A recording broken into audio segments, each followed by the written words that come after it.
तो hello guys, आज fitness fighter channel पे आज और एक बार आपका स्वागत है। तो आज का वर्कआउट रहेगा लेग स्ट्रेचिंग्स के एक्सरसाइज के बारे में हम बताएंगे। आप कैसे आपका लेग फुल स्ट्रेच कर लोगे, इसके वर्कआउट्स आपको प्रॉपरली आपको खुशहाली बताएगी। हेलो, तो मैं हूँ खुशहाली, मैं एक इंटरनेशनल योगा इंस्ट्रक्टर हूँ। तो मैं बताना चाहती हूँ कि आप अपने लेग्स को किस तरह से मिडल स्प्लिट्स और फ्लैंक स्प्लिट्स के लिए आप अपने आप को ट्रेन कर सकते हैं। इसका वर्कआउट में बेनिफिट ये होगा कि आपका जो रेंज ऑफ मोशन है वो बहुत ही इंक्रीज़ हो जाएगा। तो आपके वर्कआउट करने में जो आपको कभी कभी क्रैम्प्स आते हैं, कुछ चीज़ें ऐसी हो जाती है, आप रिस्ट्रिक्टेड मोशन हो जाता है, वो आपका सही हो जाएगा। सो आपका performance it will get better. Take at least 3 months of time और आप देखोगे अपने बॉडी में जो फ़र्क आता है। गाइस, तो ये एक्सरसाइज करने के पहले आपको वार्म अप करना पड़ता है। तो गाइस, हमने इसके वार्म अप के वीडियो बनाए हुए हैं, तो आप आई बटन पे क्लिक करके आप वीडियो देख सकते हो और डिस्क्रिप्शन में भी लिंक दिया है। तो आप पहले वो वार्म अप ज़रूर करना, तो ही ये एक्सरसाइज करना, नहीं तो आपको इंजरी हो जाएगी।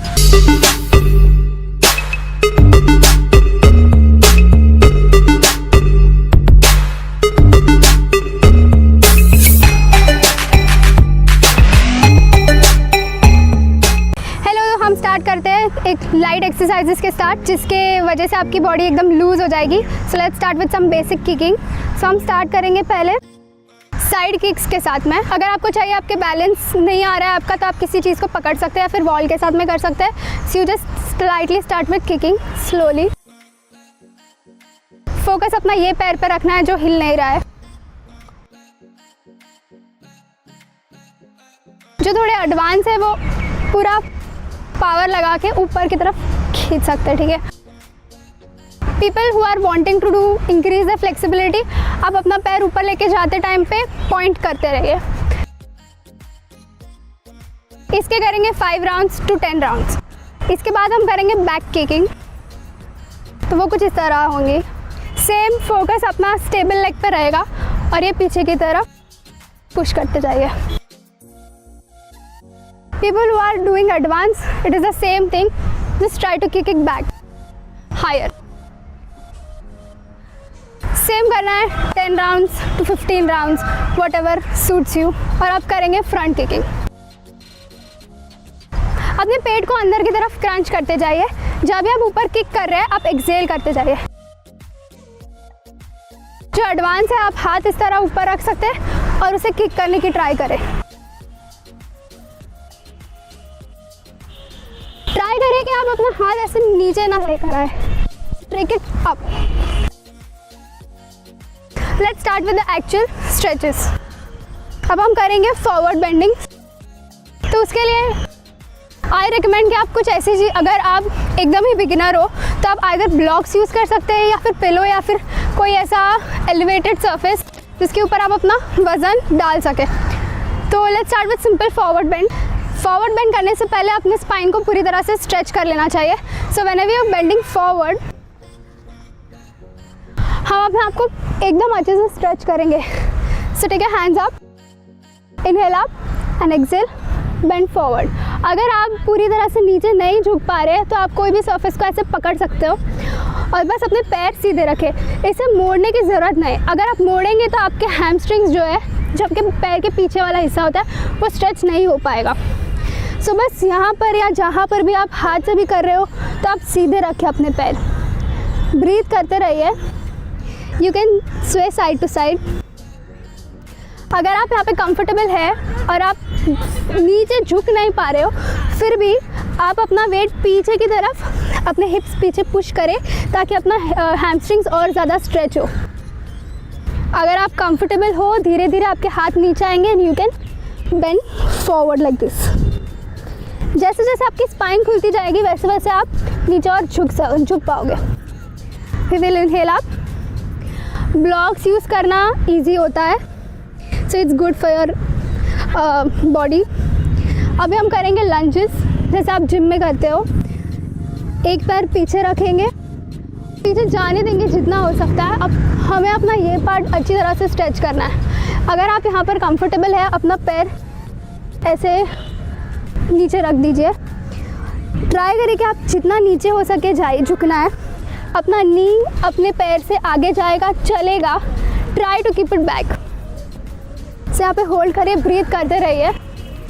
धीरे धीरे अपना नी नीचे टच कर दीजिए ग्राउंड पे जितना हो सकता है और अपने एल्बो पे आ जाइए। ब्रीथ। अगर आप एडवांस है और आप ये पोजीशन में बहुत ही कंफर्टेबल है, आप अपने आप को हाथ अपने नी पे रख के पीछे की तरफ पुश करिए, ताकि अपना जो हिप फ्लेक्सर है और जो TFL मसल जो TFL होता है वो आप इजीली स्ट्रेच हो सकता है। बिगिनर प्लीज़ इसे अटैम्प्ट भी मत करिए। Now you exit from the pose and do with the other leg. Hold and inhale up. बस अभी वापस सीधे खड़े हो जाइए और हम वापस से फॉरवर्ड बेंड करेंगे विद अ वाइड स्टैंस। तो अपना पैर जितना हो सके आगे इस तरह साइड पे फैला देना है। अभी ध्यान रहे कि आपके टोज बाहर की तरफ पॉइंट ना हो रहे हो, पर इन अंदर की तरफ हो रहे हो। आपकी इंजरी नहीं होगी इससे। सो फर्म बैलेंस रखें, बेंड नहीं करने knee as much as possible. Bend forward. जब भी आप आगे झुक रहे हो ट्राई करिए कि आपकी स्पाइन ऐसे झुक नहीं रहे हो। सो एक ऑलवेज आपका स्पाइन सीधा होना चाहिए। जहाँ पर भी आप कंफर्टेबल हो आप होल्ड करें। आपका इस तरह से कभी भी अपना नी बेंड नहीं करना है, वरना आपको स्ट्रेच नहीं आएगा। यहाँ पर ब्रीथ करना है। Hold for 5 breaths. जो एडवांस है वो अपना हाथ नीचे रख सकते हैं इस तरह, अपने नी स्ट्रेट। चाहे आप साइड टू साइड थोड़ा सा मूव कर सकते हैं हिप में मूवमेंट लाने के लिए। And inhale up. अब अपने टोज को बाहर की तरफ ऐसे पॉइंट करना है और exhale sit down like a squat. जैसे आप नीचे झुकते जाओगे उतना आपका जो ये बीच का जो इनर थाइज है उस पर स्ट्रेच आते जाएगा। Breathe. Rock side to side always to give some motion. Inhale up. अगर आप एडवांस है तो आप थोड़ा सा डिस्टेंस कम करें या फिर ज़्यादा भी बढ़ा सकते हैं। And come down as much as you can. Decrease the distance, कम करें और नीचे बैठ के झुक जाइए। अपने हाथों की मदद से अपने नीज़ को और स्प्रेड करें ताकि आपके इनर थाइज को और अच्छे से स्ट्रेच आ सके। Now inhale up, shake it. अब हम करेंगे आर्चर स्ट्रेच। जो हमने अभी किया squatting position it's the same, बस हमें करना है वो archer. It's like extended with 1 leg. So you have to sit down और अब अपना टोज जो है इट विल बी लिफ्टेड। अपने हील पे आ जाइए। बिगिनर्स के लिए यू कैन डू इट। आपका नी जो है वो आप नीचे शायद सही से बैठ नहीं पाओगे। It's okay. आपका एम रहेगा कि आपके इनर थाइज और आपके हैमस्ट्रिंग्स अच्छे से स्ट्रेच होने चाहिए। So unless and until that is happening you don't have to worry about getting into the whole pose. Breathe. ये ऐसे ही करते जाएंगे 10 टाइम्स। Inhale, Excel, down. जैसे आपका 10 टाइम्स हो जाए सेम फॉरवर्ड बेंडिंग पोजीशन में आइए। Spine straight, sit up and shake. So ये आपका स्ट्रेच होगा आपके इनर थाइज और आपके हैम्स के लिए। सो आपका जो मिडिल स्प्लिट्स है वो जल्दी से जल्दी आपका आना शुरू हो जाएगा। अभी हम देखते हैं कुछ ऐसे स्ट्रेचेस जो आपके फ्रंट स्प्लिट्स के लिए बहुत ही यूज़फुल होंगी। तो जैसे कि मैंने आपको ये बताया कि आप ये स्ट्रेच करने से आपका जो ये TFL मसल्स है, आपके फ्लेक्सर्स है, वो सारे बहुत अच्छे से स्ट्रेच होते हैं। हम इसका एक अलग सा वेरिएशन करेंगे जिसे बोलते हैं पिजन स्ट्रेच। तो अभी आपका जो बिगिनर्स है वो अपने पैर ऐसे रखना है। तो बिगिनर्स है वो ऐसे 90 डिग्री नहीं हो पाता है, तो वो अपना पैर ऐसे 45 तक में भी झुका सकते हैं। अभी ट्राई करना है कि आपका जो हिप है वो ऊपर की तरफ ना हो। इससे हमारा एम होगा कि आपका जो ये पार्ट है वो सीलिंग, आपका जो फ्लोर है वो टच होना चाहिए। Keep breathing. कभी भी आपके मसल्स जो है बट मसल्स या कोई भी मसल स्ट्रेचिंग करते टाइम कॉन्ट्रैक्ट ना करें, इससे कि आपका जो इफ़ेक्ट है वो चले जाएगा। तो आप कितना भी टाइम आप स्ट्रेच करते रहोगे आपको लगेगा कि आप फ्लेक्सिबल हो ही नहीं रहे हो, लेकिन ये इसी रीजंस के वजह से you can not get flexible because it's contracting your muscles. So loose छोड़ देना एंड जस्ट कीप ब्रीदिंग।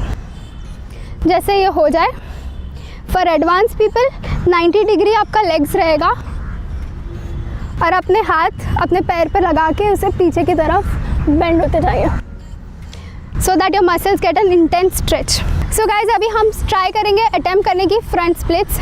तो अभी ये पोजीशन में स्ट्रेच हो जाने के बाद हम वापस आएंगे डीप लंज पोजीशन में। अब अपना वेट पीछे की तरफ शिफ्ट करेंगे, अपना ये जो बैक था, ये रेयर था, ये वो सीधा रखने की कोशिश करेंगे और इस तरह हम हाफ स्प्लिट पोजीशन में आएंगे। ट्राई कि आपका ये जो नी है, रेयर लेग का नी और आपका हिप एक ही लाइन में हो, तो ऐसे पीछे की तरफ झुका हुआ ना हो, ना आगे की तरफ झुका हुआ हो। अपना नी एज यूजुअल स्ट्रेट ही रखना है हर एक पोजीशन में। You can point it and flex it at any time. धीरे धीरे ट्राई करेंगे अपना पैर आगे की तरफ पुश करने की। For people if you stuck here, आप इसी पोजीशन में, जब बिगिनर्स है आप कहीं पे भी स्टक है तो आप इसी पोजीशन में रहिए and try keep on attempting this pose for as long as you can. और एडवांस जो है वो पूरी तरह से फ्रंट स्प्लिट्स में आ सकते हैं। हमेशा ही ट्राई करते रहना कि ये हिप ऊपर की तरफ ऐसा झुका, ऐसा ऊपर ना हुआ हो। तो अगर आपका पैर ऐसा है तो आप इसे नीचे की तरफ, आपका हिप जो है हमेशा फ्लोर की तरफ होना चाहिए and you should be straight. तो आपके हिप्स हमेशा स्क्वायर्ड रहने चाहिए। You can bend forward, come up and go back. तो ये था हमारा फ्रंट स्प्लिट। तो मिडिल स्प्लिट करने के लिए जो ईजीएस्ट टेक्निक है and which is very effective is the frog pose. So अपने पैर अब इस तरह से आप नील डाउन के पोजीशन में आ जाएंगे। जैसे हमारा नील डाउन होता है बस वैसे ही हाथ अपने नीचे रखेंगे और डिस्टेंस अपना बढ़ाते रहेंगे स्ट्रेच करते टाइम। ट्राई करेंगे अपना हिप और अपना नी जो है वो एक ही पोजीशन में होना चाहिए, एक ही लाइन में होना चाहिए। टू डू इट बेटर आप अपने फ्लोर या वॉल के मदद से अपने पैर जो है वॉल की तरफ रख के you can do the same thing. अपने हिप्स को नीचे के नीचे पुश करते जाना है। आपको बहुत ही अच्छा इनर थाई पे स्ट्रेच आएगा and just breathe it. If you are advance you can go down like this. Inhale up. So friends, जो भी हमने अभी तक में आपने किया हुआ है वो एक प्रोग्रेशन है मिडिल स्प्लिट्स और फ्रंट स्प्लिट्स के लिए। तो ये आपने जो भी कोशिश की है, अब तक में जो भी मेहनत की है, उसके बाद हम फाइनल पोज में जाने की ट्राई करेंगे। So will go for the middle splits. ये सारी चीज़ें करने के बाद ही आप ये करें, वरना आपको बहुत ही गंदी तरह से इंजरी हो सकती है। सो अपने पैर हमेशा पॉइंटेड ही रखें आगे की तरफ जब तक कि आप झुक रहे हो, साइड पे पुश कर रहे हो खुद को। जब आपको लगता है कि अब आप मैक्सिमम स्ट्रेच आ चुकी है आपके पैरों में, you can lift your toes up and try to go for the deeper stretch as much as possible and sit down. Knees हमेशा स्ट्रेट रहेगी and just keep on breathing. कहीं पर भी अटकना नहीं है। इफ़ यू फील है कि आप किससे नहीं हो पा रहा है, बहुत इंटेंस हो पा रहा है, आपके पैर इमीडिएटली आप क्लोज कर दीजिए और आप सेफ रहोगे। So this was the final posture. So ये था हमारा प्रोग्रेशन फ्रंट मिडिल स्प्लिट्स के लिए। वो आप कभी भी कैसे भी यूज़ कर सकते हो। Daily 10 minutes after your workout, before your workout, as it suits you. और 3 महीने में देखोगे आप अपना क्या क्या फ़र्क आएगा। सो फ्रेंड्स, अभी एक हमारे पास ऐसा क्वेश्चन आता है कि ये सब करना क्यों है। Flexibility, general flexibility is okay. जैसे हम अपना आपको अच्छे से फ्लेक्सिबल बनाते हैं उससे बॉडी बिकम सपल। जब भी आप वर्कआउट कर रहे हो तो आपका रेंज ऑफ मोशन, जैसे कि मैंने बताया, बहुत ही इंक्रीज़ हो जाता है। जब आप एक्सरसाइज करते हो जैसे कि स्क्वाट्स है, स्क्वाट्स के फुल रेंज में जाने के लिए ये सबसे ईजी, बहुत ही अच्छा वे है। You train your inner thighs that well, then for extensions your leg curls, so it will help in all these things. So keep doing this guys and drink a lot of water, keep stretching. कृषाली ने काफ़ी अच्छे से आप लोगों को बता दिया। तो गाइस, आपको वीडियो अच्छा लगा तो प्लीज़ लाइक, शेयर, कमेंट ज़रूर करना। एंड कुछ भी डाउट रहेगा आप पूछ लेना, इसके डिटेल्स आपको कृषाली रिप्लाई कर देगी कमेंट्स में। तब तक के लिए guys, stay fit, stay awesome. मिलते हैं अगले वीडियो में।